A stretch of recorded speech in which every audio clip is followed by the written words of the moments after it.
chicos y chicas, hoy vamos a hablar acerca de datos procesados en tablas de frecuencias. A continuación vamos a ver lo que son tablas de frecuencias. Las tablas de frecuencia. Las tablas de frecuencia es una tabla que muestra la distribución de los datos mediante sus frecuencias. Se utilizan para variables cuantitativas o cualitativas. Estas son herramientas que permiten ordenar los datos de manera que se representan numéricamente las características de la distribución de un conjunto de datos o muestra. A continuación vamos a ver los tipos de frecuencia.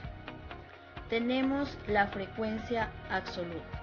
La frecuencia absoluta nos dice que es el número de veces que se repite un dato y se lo representa con phi. La suma de estas frecuencias absolutas es igual al número total de datos representados por él.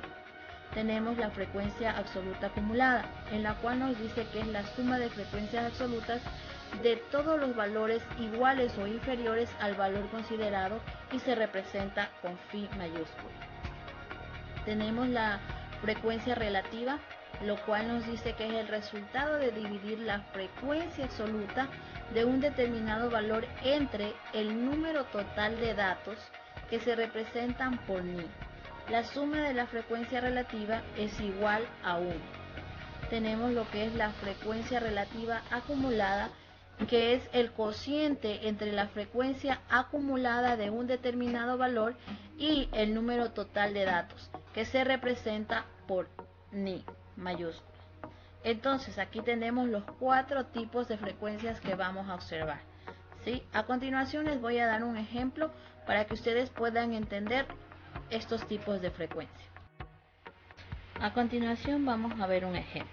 15 alumnos contestan a la pregunta de cuántos hermanos tienen y las respuestas son. Aquí tenemos cada uno de los datos, ¿sí? Aquí podemos observar cada uno de los datos que han contestado los alumnos, ¿sí? Entonces, lo primero que tenemos que hacer es la tabla de frecuencias.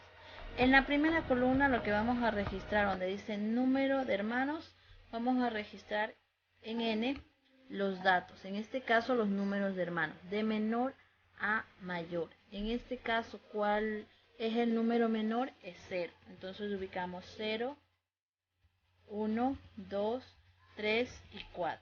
¿Sí? Porque solo se registra hasta el número 4. No hay más números. Entonces registramos en ese orden siempre lo que son los datos. ¿Ya? Cuando hablamos de datos numéricos, cuando hablamos de datos cualitativos, que son letras, entonces registramos en cualquier orden, ¿sí? Ahora vamos a ver lo que son la frecuencia absoluta, o se representa en phi. Aquí en la frecuencia absoluta tenemos que ver cada uno de estos datos, registrar el número de veces que se repiten cada uno de estos datos. Por ejemplo, ¿cuántos alumnos contestaron que tenían 0 hermanos? Aquí tenemos 1, 2 y 3. Entonces registramos el número 3. ¿Cuántos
Aquí hemos terminado de calcular lo que es la frecuencia relativa de porcentajes. Siempre debemos multiplicar la frecuencia relativa por el 100%. ¿Sí? Eso es todo y vamos a ver la tarea a continuación. A continuación ustedes van a realizar estas tres actividades, ¿sí? En la primera tienen que realizar lo que es el cálculo de la frecuencia absoluta y la frecuencia absoluta acumulada con los datos que tienen ahí. Después deben realizar lo que es en la segunda tabla, calcular lo que es la frecuencia relativa, ¿sí? La frecuencia relativa y la frecuencia relativa acumulada y el porcentaje, ¿sí? Pero dice aquí con los datos anteriores. Quiere decir que la frecuencia absoluta me va a servir y la frecuencia absoluta acumulada que hice calcular anteriormente me va a servir para yo realizar lo que es la actividad número 2. En la tercera, que es una pediatra lleva el registro del peso de sus pacientes, completa los datos que faltan en la tabla. Entonces aquí nosotros tenemos que completar tanto la frecuencia absoluta como la frecuencia absoluta acumulada y la frecuencia relativa y la frecuencia relativa acumulada de porcentajes, ¿sí? Entonces, para nosotros encontrar la frecuencia absoluta, recordemos que para encontrar la frecuencia absoluta acumulada siempre sumamos los valores. 4 ubicamos y 4 más ni sé cuánto me sale 10, ¿sí? 4 para que me salga 10, ¿cuánto me faltaría? 6, ¿sí? Y así, 10 más 3 se hacen 13, ¿sí? 13 más ni sé cuánto para que me dé 20 y así sucesivamente. Ya, en la frecuencia relativa sabemos que tenemos que dividir cada uno de estos datos de la frecuencia absoluta con el total, ¿sí? Que es 35. 4 dividido para 35 me sale este valor. Entonces voy 6 dividido para 35 y tengo este valor. Y así sucesivamente. Para obtener lo que es el porcentaje sabemos que debemos multiplicar el valor de la frecuencia relativa, este valor lo debo multiplicar por 100 y ya obtengo lo que es el porcentaje. Y luego tengo que responder estas 4 preguntas que me están pidiendo aquí. Y nada más, y eso es toda la actividad que tienen que realizar, chicos. Espero que les vaya muy bien en la tarea. Cualquier duda, cualquier inquietud que tengan, me escriben y nos vemos hasta la próxima.